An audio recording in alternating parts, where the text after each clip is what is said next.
Kifo ya Raila nilikuwa chungu kusina kifo cha Yesu Kristo mwenye alikufa kwa msalabani. Mr. Speaker, hiyo ni ukweli. Mosha ko sawa. Mr. Speaker, kifo ya Raila Odinga, Mr. Speaker, ni uchungu sana kuliko yoyote. Na nitarudia, hata kusina Yesu Kristo mwenye alikufa msalabani. Inauma hadi watu hadi leo. Mimi nikifikiria Raila alikufa nalia tu. Hawa. Najua tutaenda wapi? Sisi ni mimi nilijua na hii ujue Mungu ameanza kuchukua dunia yake. Ukiona Raila ameenda, sasa kila mtu anaenda.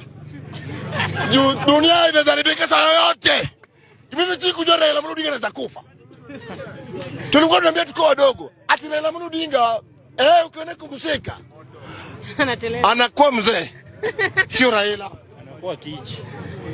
So sisi kila Mr. Speaker, kila kitu tumezoea. Hii serikali ya William Samoei sisi hata kumpigia kura. Tulisupport mtu wetu, mtu wa ODM wetu Raila Odinga, tukakufa na yeye. Tukatembea Kenya mzima. Uhuru Kenyatta kaongea mpaka na Kikuyu. Wakasema bwana, pigeni huyu mzee kura. Kumera. Wakasema bwana, tunapiga Yesu Kristo. Mungu. Tukapiga Mungu.